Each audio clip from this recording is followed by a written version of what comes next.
সবার আগে চলুন অতিরিক্ত করা বলতে ঠিক কি বোঝায় তা বোঝার চেষ্টা করি। নিশ্চয়ই যারা সীমা অতিরিক্ত করে আল্লাহ তাদের ভালোবাসেন না, কিন্তু আমরা সবাই জানি আল্লাহ আযজা ওয়া জাল্লা কোরআনে কাফির বা অকৃতজ্ঞদের নিন্দা করেছেন।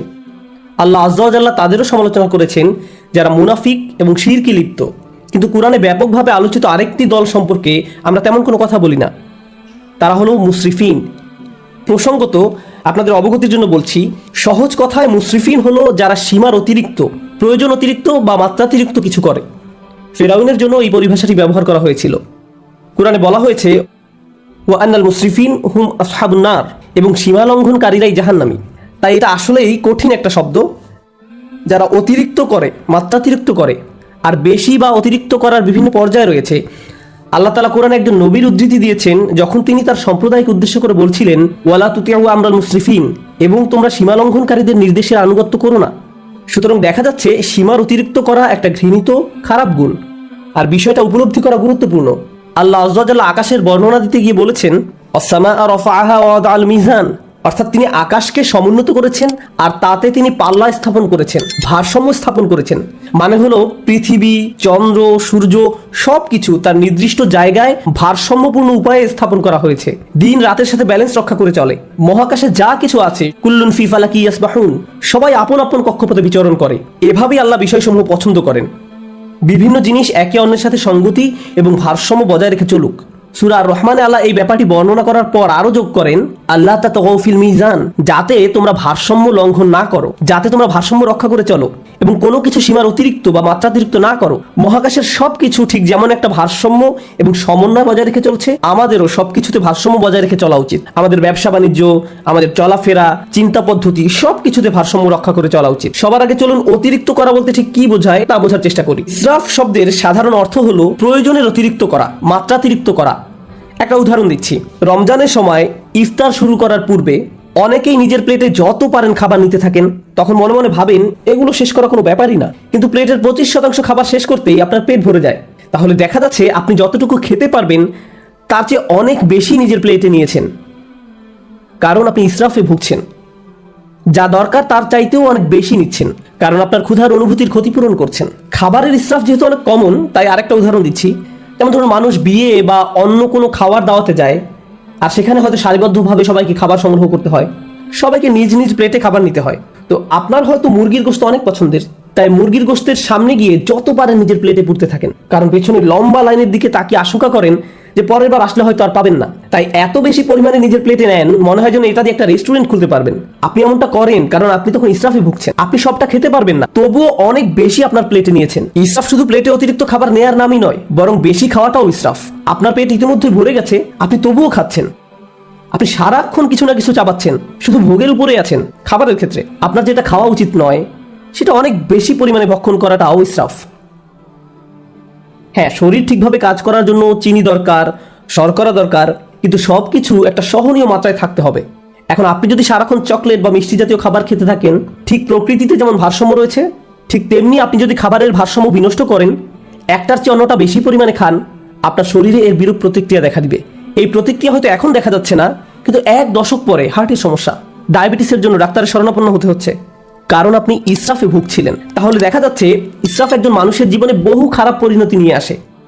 আমি খাবারের উদাহরণ দিয়ে শুরু করেছি, কিন্তু ইসরাফ খরচ করার ক্ষেত্রেও হতে পারে। আপনি মার্কেটে গিয়েছেন একটা ব্যাগ কিনতে, কিন্তু নিয়ে এসেছেন 3টি ব্যাগ, কারণ 3টা ব্যাগের কালারই খুব সুন্দর। অথবা দোকানে গিয়েছেন শুধু ডিম কেনার জন্য, কিন্তু বাজার শেষে দেখেন $200 খরচ করে ফেলেছেন, কারণ যা সামনে পড়েছে সব ঝুড়িতে পড়েছেন। এটাও ইসরাফ। আপনার দরকার ছিল না, কিন্তু ভেবেছেন এখন দরকার নেই, পরে হয়তো লাগবে। ওইটা দরকার হতে পারে, এটা দরকার হতে পারে। এভাবে নিজেকে বুঝিয়েছেন আপনার এগুলো দরকার। এই কারণে কিছু মানুষ জিনিসপত্র অতিরিক্ত জমানোর সমস্যায় ভোগেন। তাদের এত জামা কাপড় যে ওয়ারড্রোবে জায়গা হয় না। তাদের আলমারি 1987 সাল থেকে জমানো কাপড়ে পূর্ণ হয়ে আছে। মানুষ এভাবে অপ্রয়োজনীয় জিনিসপত্র সংগ্রহ করে রাখে, যেটা আসলে সে ব্যবহার করে না, কাজে লাগায় না। এটাও এক ধরনের ইসরাফ।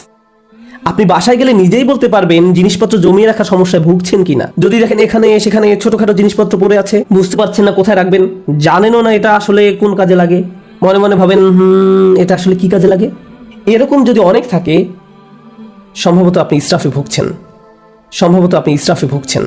তো জমিয়ে রাখা আর অতিরিক্ত চাওয়া একজন মানুষের জীবনের সত্যিকারের সমস্যা হিসেবে দেখা দিতে পারে।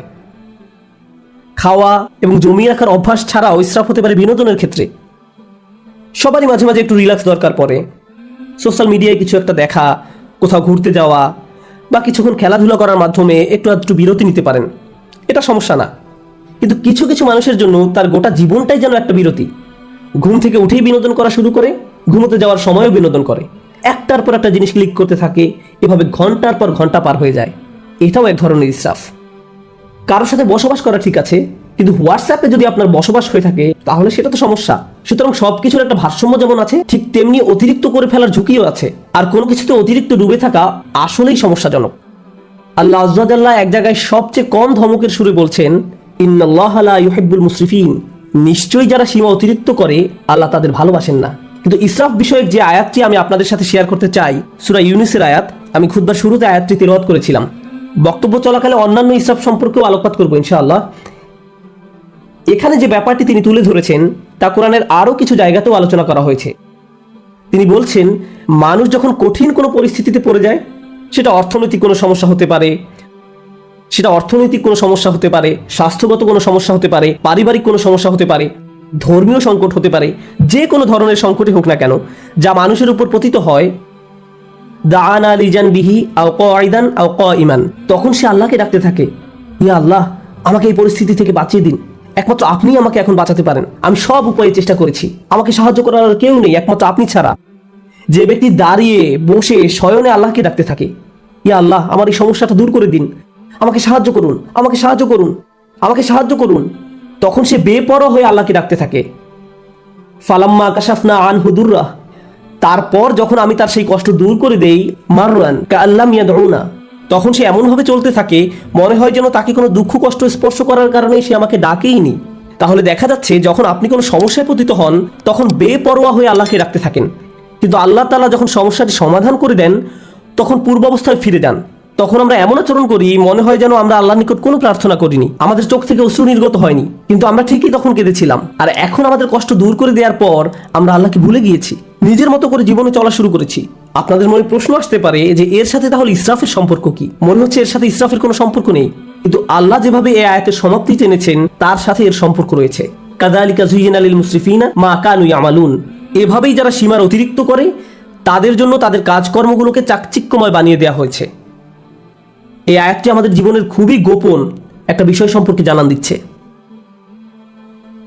আপনি যদি অমিতব্যয়িতার জিন্দেগি যাপন করেন, সেটা টাকার ক্ষেত্রে হতে পারে, এমন কাজে টাকা ব্যয় করা যেখানে ব্যয় করা উচিত নয়, মাত্রাতিরিক্ত বিনোদন যা সম্পর্কে একটু আগে বলেছি, অতিরিক্ত সামাজিকতা, অর্থাৎ আপনি সবসময় কারো না কারোর সাথে আড্ডা দিয়ে থাকেন, সবসময় বাইরে ঘুরতে যান, বন্ধুদের সাথে মৌজমাস্তি করতে থাকেন, সবসময় মানুষের সাথে কথা বলে সময় কাটান, ফলে ইবাদত করার যথেষ্ট সময় পান না। আপনি যাই করেন না কেন মাত্রাতিরিক্ত করেন। আপনার জীবনযাপন পদ্ধতি যদি এরকম হয়ে থাকে তাহলে সবসময় বিভিন্ন রকমের সমস্যায় পতিত হবেন, আপনার উপর বিভিন্ন কষ্ট আপতিত হবে। আপনারা যেহেতু পুরুষ, তাই পুরুষদের নিয়ে একটা উদাহরণ দেই। একজন পুরুষ হিসেবে আপনার উপর বিভিন্ন রকমের দায় দায়িত্ব আছে।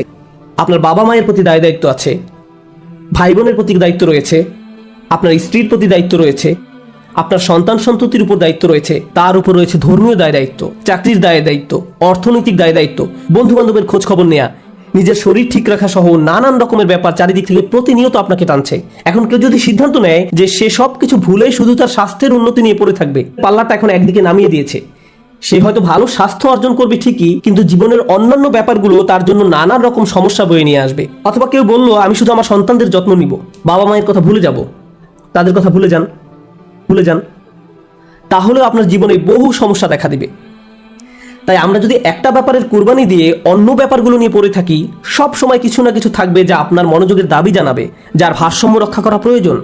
প্রতিবার যখন আমরা একটা কিছু অতিরিক্ত পরিমাণে করি, এর মাধ্যমে আমরা আসলে অন্য আরেকটা ব্যাপারকে অগ্রাহ্য করি, বঞ্চিত করি, কিছু একটার অধিকার আমরা অস্বীকার করি। ফলশ্রুতিতে আমাদের জীবন পথে নানান রকম সমস্যা এসে জড়ো হয়। তারপর আমরা আমাদের সমস্যা দূর করে দেওয়ার জন্য আল্লাহর কাছে দোয়া করি। আমরা যখন কোনো কষ্টকর সময় পতিত হই তখন একটি বিষয় আমরা পরীক্ষা করে দেখতে পারি, কোথায় আমি অতিরিক্ত কিছু করেছি, কোন কাজে আমি বেশি আচ্ছন্ন হয়ে পড়েছিলাম, কোন ব্যাপারটা আমি উপেক্ষা করেছি আর কোন ব্যাপারটায় আমি অতিরিক্ত মনোযোগ দিয়েছি। আমি কি কোনো কিছুতে বেশি করে ফেলেছি? এজন্যই কি আমি সমস্যায় পড়েছি? যে ভারসাম্য থাকার কথা ছিল সেটা হারিয়ে ফেলার কারণেই কি এমনটা হয়েছে? অতএব এটা আসলে আমাদের ধর্মের অন্যতম একটা মূলনীতি, খুবই শক্তিশালী একটা মূলনীতি। আরেকটা উদাহরণ দিচ্ছি, নিজে নিজে চিন্তা করে দেখুন। আবেগের ক্ষেত্রে অতিরিক্তের সম্ভাবনা রয়েছে, যেমন রাগ হওয়া সাধারণ ব্যাপার। কেউ আপনাকে খারাপ কিছু বললে আপনার রাগ হবে, এটা স্বাভাবিক একটা প্রতিক্রিয়া। এক্ষেত্রে অতিরিক্ত হবে যদি আপনি দিন রাত 24 ঘন্টা মনের মাঝে সেই ক্রোধ পুষে রাখেন। সারাক্ষণ এটা নিয়ে ক্রোধান্বিত থাকেন। একটি পীড়াদায়ক কথা আপনাকে বলা হয়েছিল আর আপনি কিনা সেই একটি কথা নিয়ে পড়ে রয়েছেন। আপনার চিন্তাভাবনার সবকিছুতেই এটাকে প্রভাব বিস্তার করতে দিয়েছেন।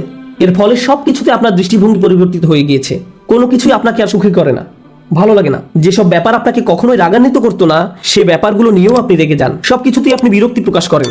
এমনটি যখন ঘটে তখন আপনার আশেপাশের প্রিয়জনরা এর ফলে কষ্ট পায়। সুতরাং ধারাবাহিক একটা প্রতিক্রিয়া শুরু হয় এবং আপনি নিজেই একটা কষ্টে পতিত হন। কারণ একটা অনুভূতির ক্ষেত্রে আপনি ইসরাফ করেছেন, অনেক দূরে চলে গিয়েছেন। অন্য অনুভূতির ক্ষেত্রেও একই ব্যাপার ঘটেছে। যেমন মজা করা, কৌতুক করা বা মজা করা স্বাভাবিক আচরণ, কিন্তু আপনি যদি সারাক্ষণ হাসি ঠাট্টা করতে থাকেন, শেষে হয়তো কাউকে মনে কষ্ট দিয়ে বসবেন।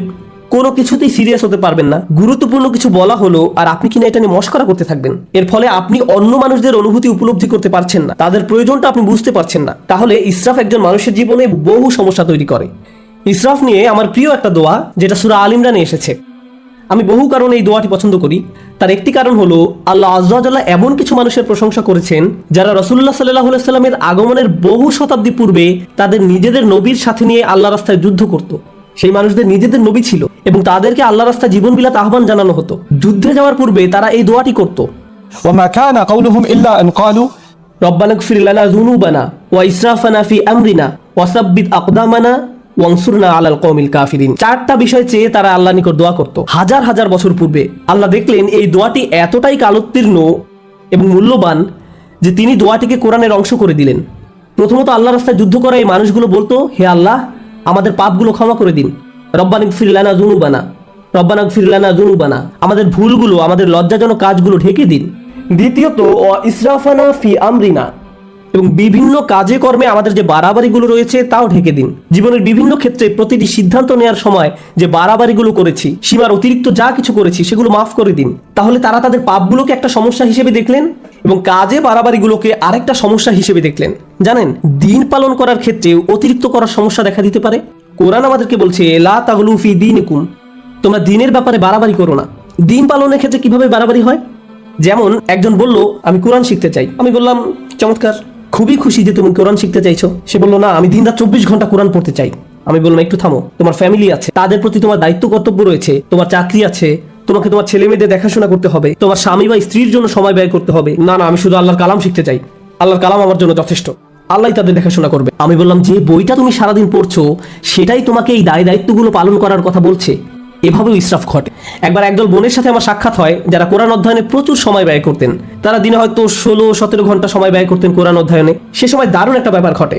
আমি তাদের উদ্দেশ্যে বক্তব্য দেওয়ার পূর্বে তাদের গ্রুপের একজনের মেয়ে এসে আমার সাথে দেখা করে।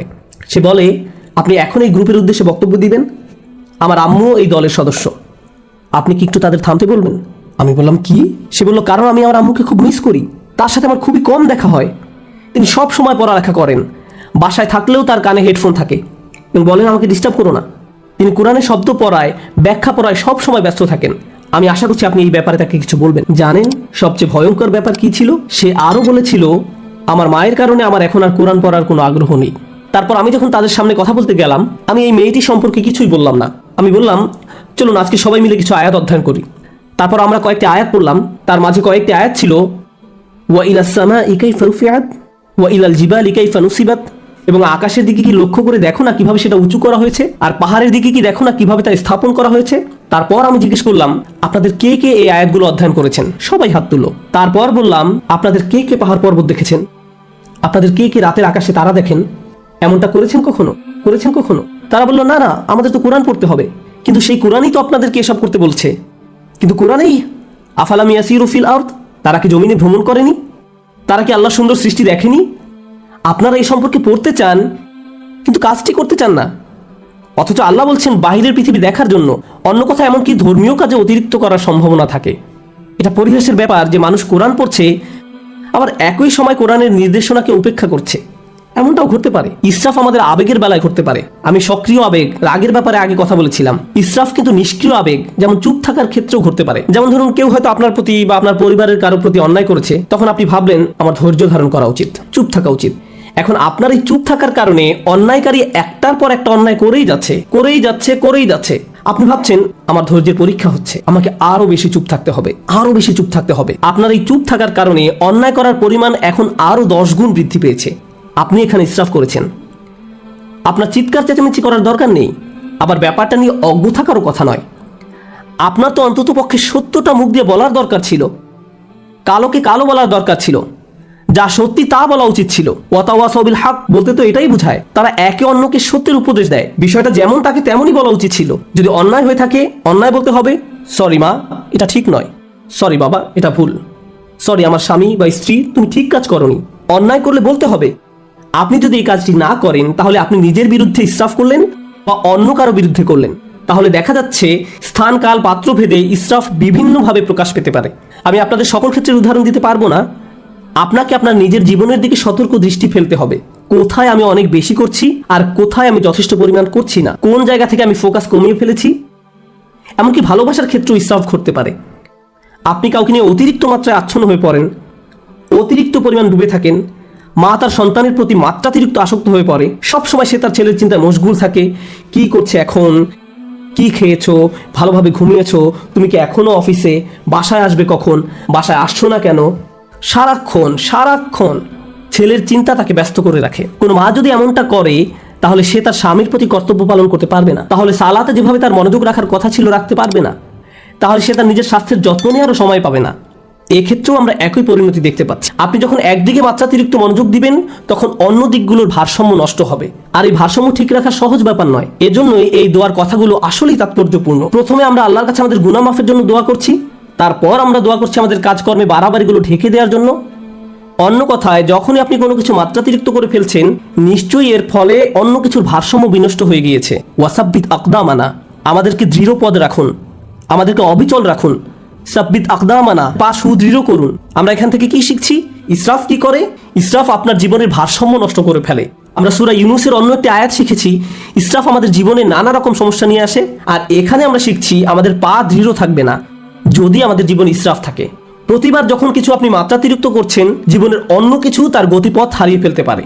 আপনার জীবনে এখন উদ্বেগ উৎকণ্ঠা দেখা দিয়েছে, আপনি সমন্বয় অনুভব করতে পারছেন না, আপনি আপনার অন্তর দিয়ে তা উপলব্ধি করতে পারেন এবং বাইরে থেকেও সঠিক মনে হয়, কিন্তু সবকিছু যখন ভারসাম্য হারিয়ে ফেলে ঠিকমতো ঘুমাতে পারেন না, মানসিক শান্তি হারিয়ে যায়। আপনার চিন্তা ভাবনার দিকে নজর দিলেই বুঝতে পারবেন ইসরাফ করছেন কিনা। শুধু নিজের চিন্তার দিকে নজর দিলেই, যদি আপনার পা দৃঢ় থাকে এবং যে অবস্থায় আছেন সেখানে যদি নিজেকে নিরাপদ অনুভব করেন, এটা আসলে প্রমাণ করে যে আপনার জীবন থেকে ইসরাফ দূর হয়ে গিয়েছে। রব্বানা গফির লানা যুনুবানা ওয়া ইসরাফানা ফি আমরিনা ওয়া সাব্বিত আকদামানা। সবশেষ যেহেতু আপনি আপনার জায়গায় অবিচল আছেন, এজন্য অনসুরনা আলাল কওমিল কাফিরিন, আমাদেরকে কাফেরদের মোকাবেলায় সাহায্য করুন। আল্লাহ মানুষদের প্রার্থনার কথাগুলো বর্ণনা করেছেন, যুদ্ধে যাওয়ার পূর্বে আমাদেরকে শক্তিশালী করে তুলুন। এখানে কিভাবে আপনি শক্তিশালী হয়ে উঠবেন? সবার আগে আল্লাহ আপনাকে ক্ষমা করে দিবেন, তারপর আপনাকে অতিরিক্তের ক্ষতি থেকে বাঁচিয়ে দিবেন, ফলশ্রুতিতে আপনি শক্তিশালী হয়ে উঠবেন। আর তাই এখন আপনি শত্রু মোকাবেলা করার জন্য প্রস্তুত। অনসুরনা আলাল কওমিল কাফিরিন, এভাবে গভীর দৃষ্টিকোণ থেকে চিন্তা করলে আমরা বুঝতে পারবো কিভাবে আমাদের জীবনে ব্যালেন্স রক্ষা করব, কিভাবে আমাদের জীবনে ভারসাম্য ফিরিয়ে আনবো। আল্লাহ আযজা ওয়া জাল্লা ইসরাফ সম্পর্কে জিজ্ঞাসা করবেন। আপনাদের কেউ কেউ নিজের ছেলে মেয়েদের ভালোবাসার ক্ষেত্রেও ইসরাফ করেন। আপনি একজনের চেয়ে অন্যজনের প্রতি বেশি ভালোবাসা দেখান, এমনকি আপনি যদি খারাপ ব্যবহার নাও করেন, একজন কাছে আসলে তাকে আদর করে জড়িয়ে ধরেন, চুমু খান, আর অন্যজন কাছে আসলে তাকে দূর থেকে আসসালামু আলাইকুম তাকে কাছে টেনে নেন না। আপনি তার সাথে খারাপ আচরণ করেননি, কিন্তু তবু এটি ইসরাফ। প্রতিক্রিয়া দেখানোর ক্ষেত্রেও ইসরাফ হতে পারে। একজন বিস্কুট খেলে আপনি তাকে ধমক দিয়ে বলেন, হেই তোমাকে না বিস্কুট খেতে নিষেধ করেছিলাম, আর অন্যজন খেলে তাকে আদর করে বলেন, ওহো তুমি কেন বিস্কুট খেয়েছো। এখানে কিছুটা ইসরাফ হয়ে যাচ্ছে। আপনার এমন আচরণ ভবিষ্যতে দুইজনের মাঝে সমস্যা তৈরি করবে। সে আপনার প্রতি ক্রুদ্ধ হবে না, সে রাগ দেখাবে তার ভাইয়ের প্রতি। তারপর আপনি ভাবেন তারা এভাবে মারামারি করে কেন? তারা পরস্পর মারামারি করছে আপনার ইসরাফের কারণে। আপনি এটা তৈরি করেছেন, আপনি এই সমস্যা তৈরি করেছেন। সুতরাং আমি এবং আপনি যেভাবে চলাফেরা করি, যেভাবে মানুষের সাথে আচার ব্যবহার করি, অন্যদের সাথে আবেগের দিক থেকে যেভাবে আচরণ করি, আমাদের মনের অবস্থা কেমন থাকে, এই সবগুলো বিষয় পুনরায় পরীক্ষা করে দেখতে হবে, যেন আমরা ইসরাফ করা মানুষে পরিণত না হই। কারণ আল্লাহ সুবহানাহু ওয়া তাআলা ইসরাফ করা মানুষদেরকে ভালোবাসেন না। এজন্যই আল্লাহ বলছেন লা তুতিউ আমরাল মুসরিফিন, যারা সীমার অতিরিক্ত করে তাদের সিদ্ধান্তের অনুসরণ করো না। আমরা দোয়া করি আল্লাহ যেন আমাদের সব ধরনের ইসরাফ থেকে দূরে রাখেন এবং আমাদের জীবনের কোন কোন ক্ষেত্রে আমরা ইসরাফ করছি তা যেন শনাক্ত করার তৌফিক দান করেন এবং এর ফলে যেন আমরা একটি ভারসাম্যপূর্ণ জীবন যাপন করতে পারি। আল্লাহ আমাদের সবাইকে যেন দৃঢ়পদ মানুষে পরিণত করেন এবং আমাদের পাপগুলো ক্ষমা করে দেন।